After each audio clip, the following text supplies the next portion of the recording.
성경 공부 시간입니다. 주 예수의 비유 말씀 벌써 21번째네요. 누가복음서 16장 1절부터 9절. 오늘의 부제는 불의한 청지기. 성경부터 같이 읽지요.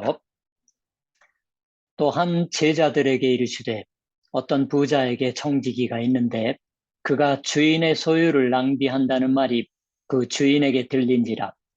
주인이 그를 불러 이르되 내가 네게 대하여 들은 이 말이 어찌 됨이냐. 네가 보던 일을 셈하라. 청지기 직무를 계속하지 못하리라 하니 청지기가 속으로 이르되 주인이 내 직분을 빼앗으니 내가 무엇을 할까. 땅을 파자니 힘이 없고 비로 먹자니 부끄럽구나. 내가 할 일을 알았도다. 이렇게 하면 직분을 빼앗긴 후에 사람들이 나를 자기 집으로 영접하리라 하고 주인에게 빚진 자를 일일이 불러다가 먼저 온 자에게 이르되 네가 내 주인에게 얼마나 빚졌느냐. 말하되 기름 100마리니이다.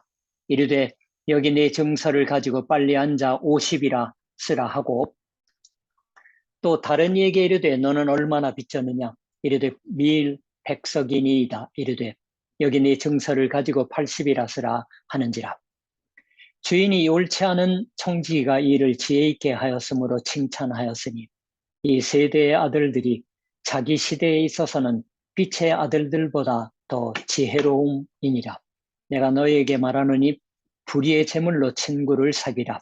그리하면 그 재물이 없어질 때 그들이 너희를 영주할 처소로 영접하리라. 청지기, 관리인이라고 요즘 말들 하죠. 어쩌면 지배인이라고 또 할 수 있을 거예요.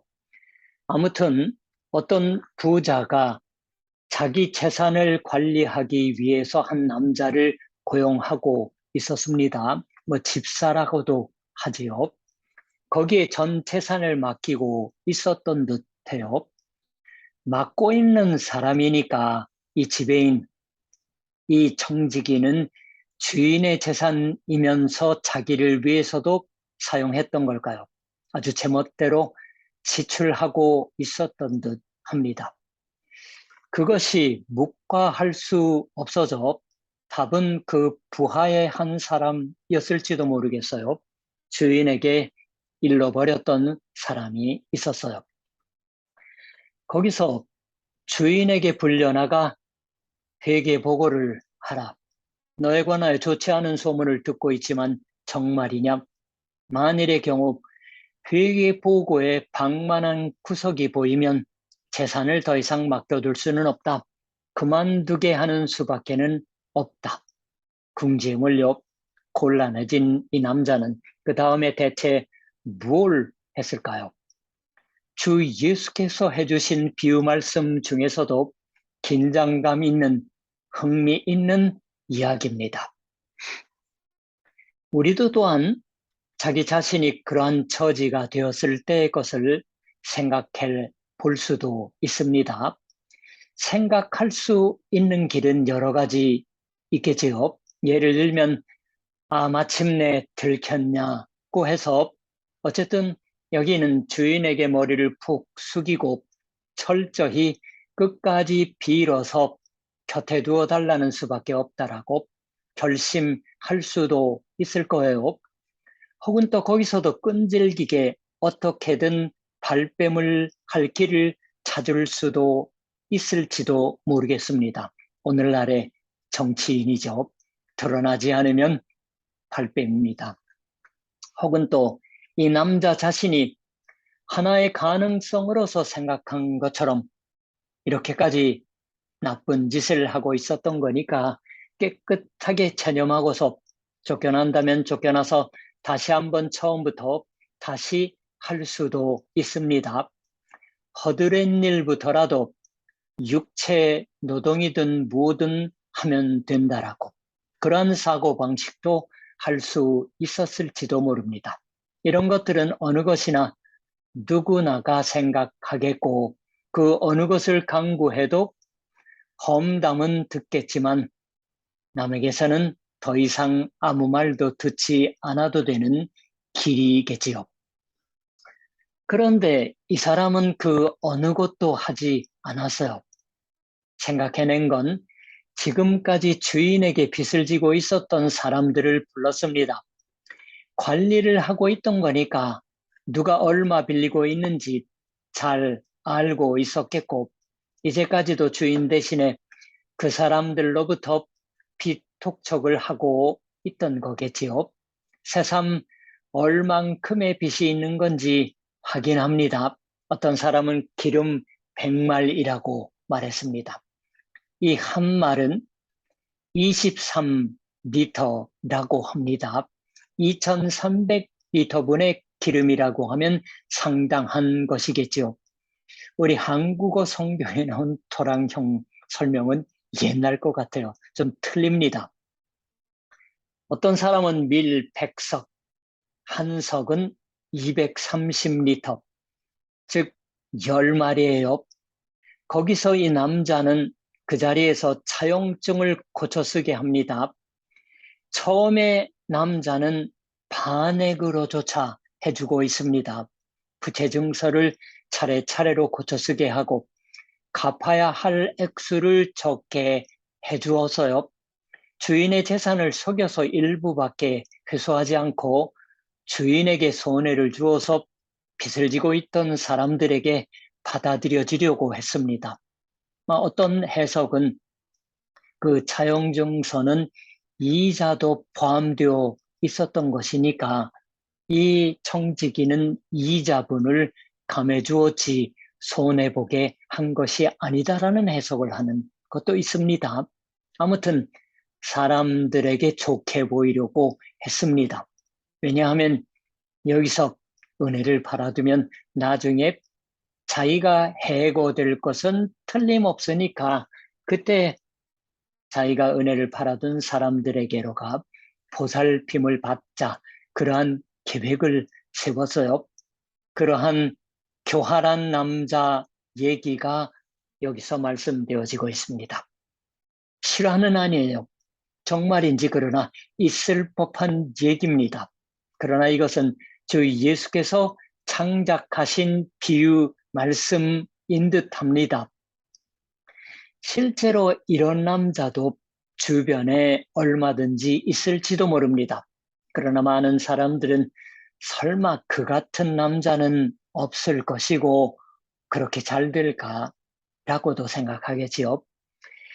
지금 여기서 새삼 다시 말씀드릴 필요도 없을 정도로 성경을 읽으시면 어떤 맥락의 얘기냐 하는 것은 금방 아셨으리라고 생각해요. 그런데 문제는 이 이야기의 맥락이 복잡해서 알기 어렵다고 하는 것이 아닐 거예요. 오히려 대단히 알기 쉽습니다. 알기 쉬운 만큼 의문점이 깊은 거예요. 이 비유 말씀은 성경에 있는 수많은 비유 말씀 중에서도 잘 알려져 있습니다. 왜냐하면 이것은 정말 주 예수께서 말씀하시는데 적합한 비유 말씀이라는 것이 아니라 오히려 어째서 이런 얘기를 하셨던 것이냐고 생각하지 않고는 있을 수 없기 때문입니다. 누가 들어도 부도덕한 얘기가 아니라는 것이에요. 게다가 이 주인도 주인입니다. 주인은 청지기의 처사를 어디로부턴지 알았던 것이에요. 그리고 주인이 옳지 않은 청지기가 이를 지혜 있게 하였으므로 칭찬하였으니 꽤 전망이 있다라고 하는 것이었을지도 모르겠어요. 꽤 일 잘하네. 어쩌면 이 청지기는 덕분에 여전히 이 주인 댁에서 쭉 계속 일한다고 하는 것이 되었다라고 상상할 수도 있겠지요. 주인도 본래 자신이 고용하고 있던 청지기와 똑같이 일을 지혜 있게 하는 사람이어서 자기와 동료의 인간을 칭찬했던 것일지도 모릅니다.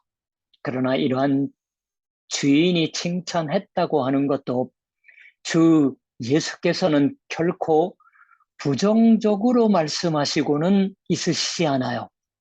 이 옳지 않은 불의한 청지기, 부정한 지배인이 하고 있는 것을 주 예수께서는 결코 비난하고 있으시지 않습니다. 오히려 우리의 본보기로 삼으라 하고 말하시고 있는 것처럼도 보입니다. 이것이 우리를 곤란하게 하지요. 어째서 주 예수께서는 이처럼 철저하게 거짓말하고 주인을 속이려 하고 게다가 자기를 돕게 하는데 지금까지 자기 자신이 모은 재산을 누군가에게 주어서 도움을 청한다고 하는 것이 아니라 그 상황이 됐는데도 주인의 재산을 이용해서 자기 입장을 확보하려고 한 악인이라고 할 만한 이 사람을 칭찬하셨던 것일까? 이것은 아무래도 우리가 알고 있는 성경으로 살고 있는 인간, 그리스도인다운 인간의 생활 방식과는 너무도 다른 게 아닐까 하는 의문이 드는 것일 거예요. 물론 주 예수께서는 청지기의 불의함을 강조하고 있으세요. 여기서 이 청지기를 휘휘 돌려왔겠고 지금도 그렇다고 생각되는 재물을 불의한 재물이라고조차 부르고 있으십니다. 우리가 어리둥절하는 걸 알고서 말씀하셨던 것일 테지요. 일종의 쇼크를 받을 것을 알면서 오히려 그걸 노리고 말씀하셨던 걸까요? 그렇게라도 하지 않으면 깨달아야 할 것을 깨닫지 못하는 둔함을 문제 삼으시고 있는 것일 테지요. 화제가 좀 빗나가는 듯 하지만 여기서 주 예수께서 이같이 말씀하고 있는 것을 잊어서는 안 됩니다. 이 세대의 아들들이 자기 시대에 있어서는 빛의 아들들보다 더 지혜로움이니라. 내가 너희에게 말하노니 불의의 재물로 친구를 사귀라. 그리하면 그 재물이 없어질 때 그들이 너희를 영주할 처소로 영접하리라. 여기에 빛의 아들들이라는 말이 있습니다. 또 여기에는 이 세대의 아들이라고 있지만 아마 빛의 아들에 대해서 우리는 어둠의 아들이라는 표현이라고 하는 편이 적절하지도 모르겠다라고 생각할지 모르겠어요. 복잡한 말이 들어가 있습니다. 로마서에 보면 어둠이 있는 자라는 표현이 나와서요. 또 바울이 너희가 전에는 어둠이더니 이제는 주 안에서 빛이라 빛의 자녀들처럼 행하라. 에베소서요. 데살로니가전서는 너희가 다 빛의 아들이요 낮의 아들이라 우리가 밤이나 어둠에 속하지 아니하나니 라고도 이야기합니다. 왜 이런 얘기를 덧붙여 말씀드렸냐고 하면 일상생활에서 빛의 자녀와 어둠의 자녀라는 유형이 있고 그들 간의 싸움이라는 사고방식이 곧잘 되어진다라고 생각되기 때문입니다. 생각되는 까닭이에요. 무릇 하나님을 믿고 있는 사람들 가운데에서 같은 일이 일어나고 있습니다. 확실히 세상에는 빛의 자녀와 어둠의 자녀로 나눌 수 있는 두 종류의 인간이 있는 듯합니다. 어쩌면 도처에서 그러한 구별을 하고 있을지도 모르겠어요. 거기서 기꺼이 손을 들고서 나는 이 세대의 자녀, 어둠의 자녀 쪽입니다라고 말할 사람은 없을 것이에요. 정색하고 그렇게 말하고 싶어하는 사람도 혹 있을지도 모르지만 정말 모두 빛의 자녀 조에 끼고 싶어 합니다. 그것이 당연한 일이겠지요. 조금 더 나쁘다고는 하지 못합니다. 지금의 비유 말씀을 읽고 있을 때에도 그러한 사고방식이 작용해서 이 같은 얘기를 빛의 자녀인 우리에게 주 예수께서 해주시고 있는 건 웬일인 것인지 잘 알 수 없다, 잘 모르겠다, 그렇게 생각되는 겁니다. 하긴 이 불의한 청지기는 바로 돌변하여서 어둠의 자녀, 이 세대의 자녀의 생활 방식을 철저하게 살아보이고 있습니다. 그리고 실은 우리도 개중에는 여차하면 어떠한 불이라도 자신의 입장을 지키고 싶다고 생각하고 있을 거예요. 우리 중에도 어둠의 자녀의 생각이 숨어 있을지도 모르겠습니다. 그러나 거기서 한 걸음 더 나아가서 조금 더 파고들어서 잘 생각해 보십시다. 지금 제 얘기를 듣고 있어 주시는 분 가운데에서 이미 하나님을 바로 믿어서 그리스도인으로서 생활을 하고 있으시는 분이라도 또는 하나님을 믿으려고 원하면서 추조하고 있으시는 분이라도 같은 게 아닐까라고 생각하는 거예요. 정직하게 우리가 한번 생각해 봅시다. 빛의 자녀 팀에 속하고 있는 셈이라면 대체 우리가 세간의 생활을 살고 있는 그곳에서 실제로 얼마나 빛의 자녀답게 살고 있을까요? 우리도 이 세상 속에서 살고 있습니다. 천상에 살고 있는 게 아니라 지상에 살고 있어요. 이 세상의 생활을 하고 있습니다. 그러면 학교라도 좋습니다. 직장이라도 좋아요. 혹은 가정이라도 됩니다. 장면을 이 세상에서의 구체적인 생활의 장면을 생각해 주셔서 거기서 당신은 진정한 빛의 자녀로서 살고 있는지 어떤지 이것은 여기서 제가 여러 가지 예를 들어서 논하지 않아도 자신의 구체적인 생활의 모습을 음미해 주시면 되는 겁니다. 거기서 새삼 자신의 단 하루의 생활이라도 생각해 보시면 누구나가 즉시 생각합니다. 나 자신이 빛의 자녀팀에 속하는 것이다라고 자신을 갖고 말할 수 있나라고. 그리고서 교회에 가서 그리스도인이라고 생각하면서도 아니 그리스도인이 되고 싶어 하면서도 주저하고 있는 분이 있다면 마음속으로 이렇게 말하실지도 모르겠어요. 그렇다. 내가 하나님을 믿어버리면 이 세상에 살아가는데 어딘가 살기 어려움을 느끼게 되지 않을까? 그러한 것이 되지는 않을까? 역시 세상에는 세상의 도리라고 하는 게 있어서 본의가 아니더라도 윗사람에게는 따르지 않으면 안 된다. 라는 게 있고 말해서는 안 된다고 생각하는 것을 말하지 않으면 장사가 안 될지도 모른다. 해서는 안 된다고 하는 것을 알고 있지만 그걸 하지 않으면 인간 관계가 제대로 안 되게 되어버리는 일도 있다. 그런 셈으로 빛의 자녀라고는 말하지만 빛의 자녀가 어둠의 자녀와 함께 살아갈 때는 타협하지 않을 수 없지 않는가? 그러한 것을 알면서 살고 있다. 그처럼 적당하게 살고 있으면서 이 같은 비유 말씀을 읽으면 우리 자신은 온통 빛의 자녀로서 살고 있기나 한 것처럼 이 세상의 자녀를 칭찬할 수 있는 건 이상하다라고 생각하는 겁니다. 그렇게 생각해 가면 이 주 예수께서 말씀하신 이야기에 우리가 그 같은 의미에서 비판을 하거나 당혹스러움을 느끼거나 하는 것 자체가 무너지고 있는 것이다라고 생각하는 거예요.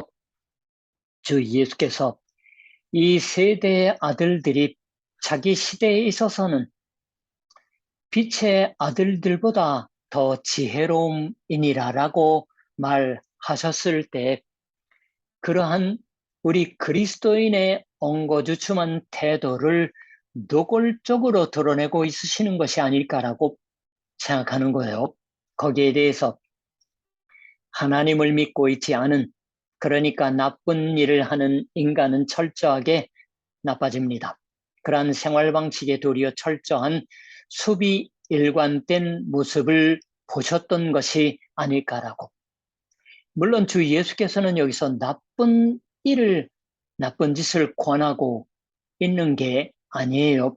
그런 게 아닌 겁니다. 그런 게 아니라 오히려 지금 우리가 이 비유 말씀을 듣고서 어떤 걸 느낄까? 우리 자신들의 진정한 모습이 어떨까라고 생각했을 때 보여지는 것 같은 우리의 애매함, 엉거주춤함에 주 예수께서는 눈길을 주고 있으시는 것이 아닐까요? 거기서 이 비유 말씀의 주제가 결국 한마디로 말하면 수비 일관이라는 것이 아닌가라고 말하는 사람도 있습니다. 수비 일관. 주 예수께서는 우리가 빛의 자녀라면 그 빛의 자녀로서 철저할 것을 구하고 있으십니다. 그렇게 되면 거기서 새삼 문제되는 건 대체 무엇에 관하여 철저할 것인가 라고 하는 것이에요. 거기서 주 예수께서는 말하십니다.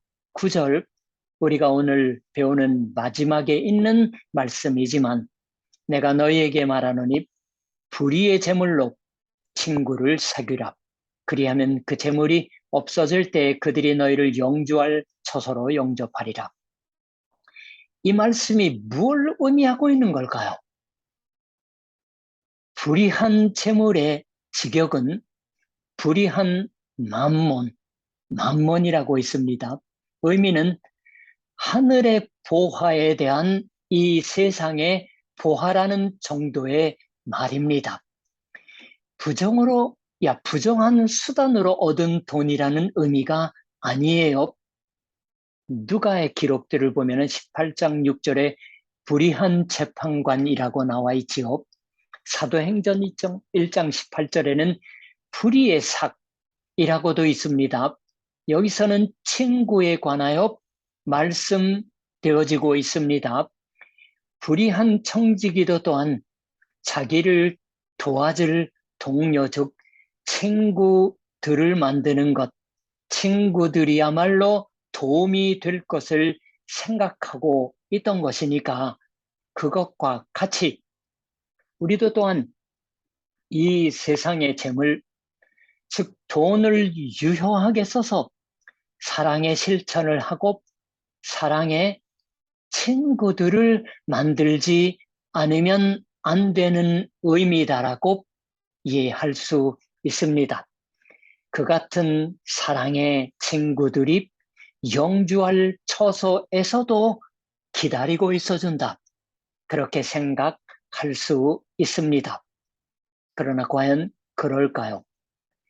영주할 처소로 맞이해주는 친구를 만들라. 그건 어떠한 걸 말씀하는 걸까요? 분명 여러 가지 해석의 가능성이 있다고 생각하지만 저는 역시 여기서는 먼저 하나님을 첫째로 생각해야 한다고 생각합니다. 우리를 영주할 처소로 확실하게 맞이해 줄 분은 하나님이세요.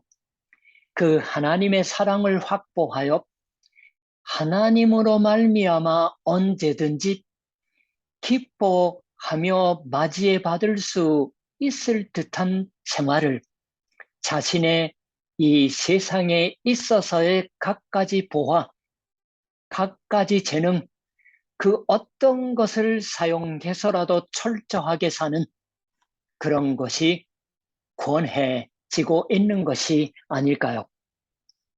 그처럼 조리가 닿게 살라. 그런 것이 소중하다라고 말씀되어 있는 게 아닐까요? 이 비유 말씀에 곧 이어서 주 예수께서는 13절에 오늘 읽지 않았지만 이렇게 말하셨어요. 너희는 하나님과 재물을 겸하여 섬길 수 없느니라. 그렇다면 하나님과 재물을 겸하여 섬길 수 없다라면 돈을 버리고 달려들지 않으면 안 될 거예요. 재물을 섬길 수는 없습니다. 그러나 재물을 살려서 하나님을 섬길 수는 있습니다. 그 가치에서 철저하게 하나님을 섬깁니다. 섭이 일관에서 빛의 자녀로서 삽니다. 빛의 자녀는 이 세대의 자녀들, 어둠의 자녀들보다도 재물에 대한 태도일지라도 오히려 지혜롭게 살아야 한다라고, 그러한 생활을 불의한 정직에 지지 않을 만한 지혜를 다해서 수비 일관에서 살라라고. 아무래도 이 점에 있어서 우리의 사고방식도 생활의 방식도 지나치게 태평한 게 아닐까요? 아니, 처음부터 체념하고 있는 건 아닌지, 철저하지 못한 게 아닐지, 주 예수께서 우리에게 당부하고 있으시는 건 그런 것이 아닐까요? 다음번 비유 말씀을 배울 때 또 뵙겠습니다.